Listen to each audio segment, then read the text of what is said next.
My point is what went wrong. जो आप जो है बीएससी से एमएससी में नहीं जाके आपने एक एमबीए का पाथवे चूज किया। Back of the mind it was going कि अगर मैं एमएससी करूं after that I will not get any job. What was the reason behind choosing a college like IEM? IEM का जो फी स्ट्रक्चर है उसमें ही that college is providing dual specialisation जो पूरे कोलकाता में क्या पूरे वेस्ट बंगाल में मुझे नहीं मिला।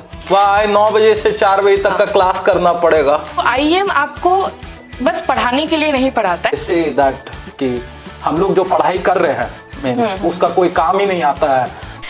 पहले तो आई विल नॉट एग्री कि जो आप कॉलेज में सीखते हो या फिर जो नॉलेज आपके पास है वो आप काम में नहीं अप्लाई कर रहे हो। Obviously you have to apply. आपसे जो इंटर्नशिप जो करिकुलम वो लोग प्रोवाइड करते हैं along with that foreign company का यूनिवर्सिटी से जो एक छोटा सा 15 डेज का जो सर्टिफिकेशन वो लोग प्रोवाइड करते हैं बहुत ज़्यादा हेल्पफुल होता है किसी स्टूडेंट के लिए अपने करियर पाथ को चूज करना।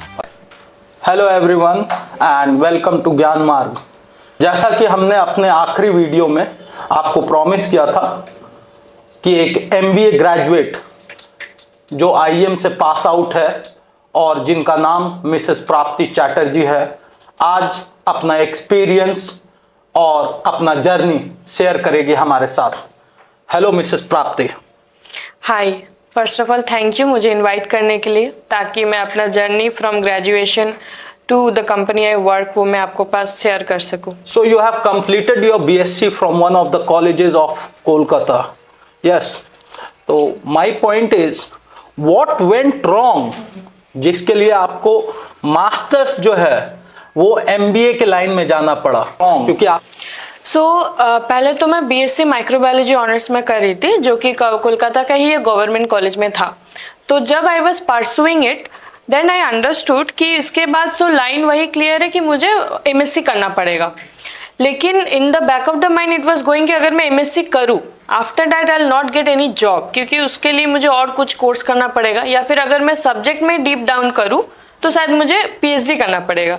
सो आई थॉट कि why not to switch my career from BSc to MBA that will be a masters in business administration ताकि अगर मैं स्विच करूँ तो मुझे एक जॉब ओरिएंटेड करिकुलम में पढ़ाई करना पड़ेगा उसके बाद I land up getting a job. So because I was focusing on getting a job so I shifted from BSc and I pursued MBA as my post graduation subject. Okay, तो my first question to you is why did you choose the college in Kolkata? Okay, why did you choose and what was the reason behind choosing a college like IEM, Institute of Engineering and Management, Kolkata? Why? Yes. So जब मैं BSc Kolkata में कर रही थी उसके बाद MBA का जब मैंने सोचा तो ऑब्वियसली ये क्वेश्चन आएगा कि कहाँ पे जाके बेटर होगा। वैसे बहुत सारे मेट्रोपॉलिटन सिटी है, अच्छे अच्छे कॉलेज बहुत सारे है जहाँ पे हम लोग जाके कर सकते हैं, लेकिन कोलकाता के पीछे 2 बड़ा रीज़न था। पहला ऑब्वियसली फैमिली के पास अगर मैं रहूँ जो मेरा होम टाउन है तो वो Kolkata is the best for me because वही नियरेस्ट मेट्रो सिटी है मेरे होम टाउन से। दूसरा वाला ये द स्टैंडर्ड ऑफ लिविंग जो कोलकाता प्रोवाइड करता है एंड जो एक्सपेंडिचर होता है कोलकाता में रहने का या फिर खाने का या फिर कोई भी स्टडीज़ में is very less compare to other metropolitan city. That is why I chose Kolkata. Now when it comes to IEM, so obviously when I was preparing and I was giving examinations for MBA तब तो मुझे कोई college में ऐसे obviously मैंने सोचा होगा अलग अलग जितने सारे कैट क्रैक करने के जो अलग अलग IIM एंड ऑल, लेकिन जब मैंने मैट का एग्ज़ाम दिया, मैट के एग्ज़ाम देने के बाद मुझे लगा कि अगर मुझे यहाँ कोलकाता में रहना है यहीं पे कुछ कॉलेज सर्व करूँ जो मेरे लिए सही होगा। पोस्ट दैट मेरा जो स्कोर आया था बेस्ड ऑन दैट मैंने कुछ कॉलेजेस सर्च किया, मुझे लगा कि IEM सबसे सही रहेगा मेरे लिए।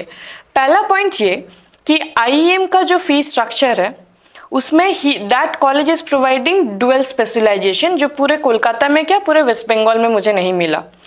डुअल स्पेशलाइजेशन बहुत इंपॉर्टेंट है क्योंकि 2 मेजर में आपको MBA करने मिल रहा है, तो that is a very big and very like plus point for my career. Second, जो फी स्ट्रक्चर वो प्रोवाइड करते हैं दैट इज़ और उस फी स्ट्रक्चर में जितने एमिनिटीज कॉलेज देता है that is very much oriented to me and what financial background I have. So I have chosen Kolkata and more over IEM over Kolkata. A lot of students in the market right now, they all want to know कि ये IEM में जो है भाई ये मतलब school से निकले वैसे ही डिसिप्लिन, सुबह 8 बजे से 2 बजे तक का क्लास, वैसे ही IEM में भी जो है सुबह आए 9 बजे से 4 बजे तक का क्लास करना पड़ेगा। ये जो र्यूमर्स है मार्केट में और मीन्स अलग अलग चीज, तो आपको क्या लगता है कि इसको आप कैसे क्लैरिफाई करते हैं? यस, सो कोई भी स्टूडेंट जब MBA चूज करता है, पहला जो पॉइंट उसके दिमाग में रहता है कि I have to land into MNC company, I have to go to a corporate world. और corporate world actually wants discipline from you. कोई भी आप अगर कंपनी में जाओ, एक टाइम रहता है जिसमें you have to enter to that. IEM का ये बेस्ट पार्ट ये था कि पहला पार्ट है कि you have to wear a uniform, you have to maintain the time. उस टाइम के बाद अगर आप कॉलेज में जाओ, you will not get the entry. You have to maintain a proper जो यूनिफॉर्म रहता है, जो कि फॉर्मल्स है, but that is a defined uniform. Same चीज कॉर्पोरेट वर्ल्ड में भी है। You have to wear a formal attire जब भी आप जाते हो। You have to maintain the time also, you have to be punctual. तो if you want to actual sign in a corporate world, you have to have that discipline in your life itself. So IEM आपको बस पढ़ाने के लिए नहीं पढ़ाता है, IEM also gives you that shape, that mindset जो कि आप कैरी फॉरवर्ड करोगे टू योर वर्क लाइफ। जैसे ही वर्क लाइफ में एंट्री करोगे, you can not just have a casual approach. वो कैजुअल अप्रोच जो हर स्टूडेंट में रहता है कि चलो चले जाते हैं, चलो जॉब कर लेते हैं, या फिर कभी भी टाइम लेते हैं, कोई सा भी लेक्चर अटेंड करते हैं, that is not a thing which IEM deals with. IEM आपको whenever student takes admission from that day, the day 1 from the class starts, वो अपने आप स्टूडेंट को सेपिंग में अपना टाइम लगाता है कि IEM wants to save that student, ताकि जैसे ही वो 2 साल बाद कोई कंपनी में लैंड करेगा, वो एक ब्रांड बन के जाएगा कि यस, अ कॉर्पोरेट और a person should be like this to maintain a better work balance in the corporate world. So IEM आपको बहुत अच्छा एक शेप देता है, माइंडसेट देता है, ताकि आप स्टूडेंट से ही पता चल जाए कि आपको कॉर्पोरेट लाइफ में जाके बाद में क्या करना पड़ेगा। ओके कि आपने मीन्स हमसे शेयर किया था पहले भी कि आपने जनवरी 2021 में एडमिशन लिया, राइट? Yes. क्या फीस स्ट्रक्चर आपने उस टाइम मीन्स पे किया था? Yes, sure. सो उस टाइम जो बताया गया था कॉलेज से, टोटल फी लगा था 6,40,000, उसमें एडमिशन भी इंक्लूडेड है। एंड द बेस्ट पार्ट जो मुझे एज ए स्टूडेंट उस टाइम लगा था, that they have provided me Apple का iPad। Okay, so that was included in that particular fee structure. So 6,40,000 was उस टाइम में सबसे चीप एक कॉलेज प्रोवाइड कर रहा था MBA के लिए, वो भी dual specialization along with Apple iPad। So that was a very big plus point for कोई भी स्टूडेंट टू टेक एडमिशन।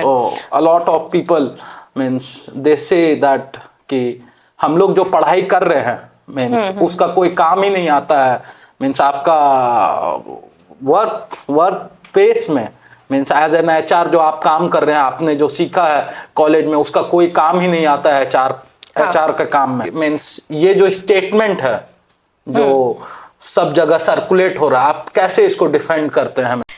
पहले तो आई विल नॉट एग्री कि जो आप कॉलेज में सीखते हो या फिर जो नॉलेज आपके पास है वो आप काम में नहीं अप्लाई कर रहे हो। Obviously you have to apply.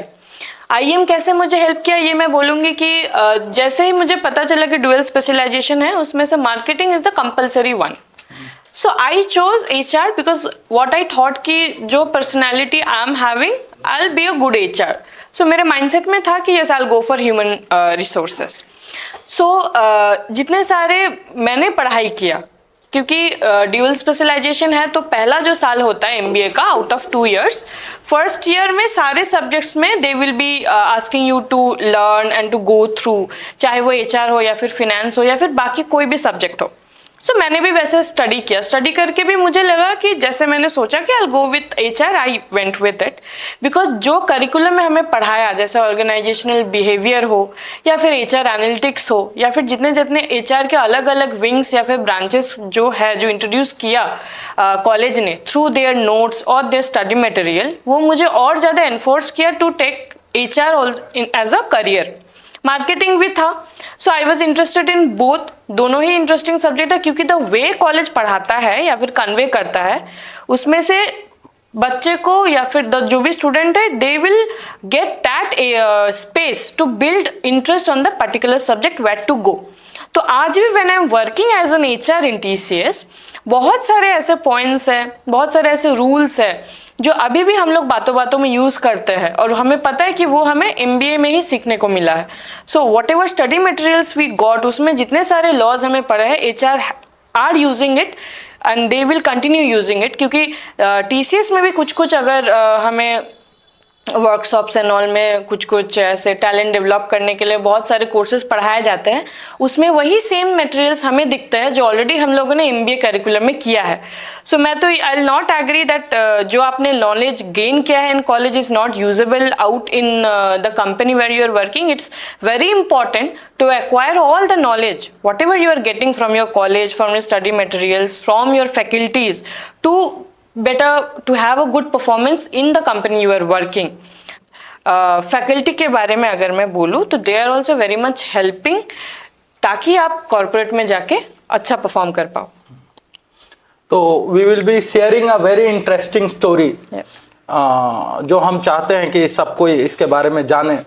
आपका एक स्टोरी रहा है प्लेसमेंट को लेके IIM में, है ना, और क्योंकि वो इंटरेस्टिंग इसलिए है क्योंकि आपने वहां पे एक never giving up attitude show किया है, ठीक है। तो वो नेवर गिविंग अप एटीट्यूड कैसा होता है, क्योंकि हम लोग देखते हैं बहुत बार ना कि लोग MBA सुन के MBA में एडमिशन ले लेते हैं, लेकिन क्यों एडमिशन ले रहे हैं ये नहीं सोचते हैं। एंड जब उनका लास्ट आता है, मीन जब वो प्लेसमेंट का टाइम आता है, 2 4 5 कंपनी में वो प्लेसमेंट फेस करते हैं, तो फेस करने के बाद उनको जो है लगता है कि अब जो है ना हम गिव अप कर देते हैं, भाई इतना मेहनत किए मेरा प्लेसमेंट नहीं हो रहा। बहुत ऐसा पॉइंट्स आता है लाइफ में और मोस्ट ऑफ द स्टूडेंट जो है ना कहीं हार मान जाते हैं।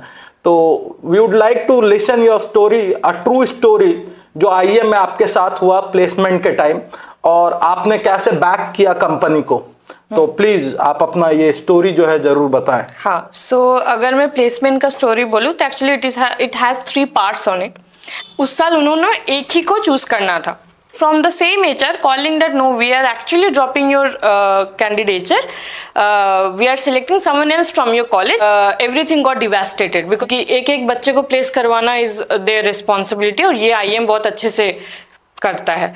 So that was a very big gift from IIM I received।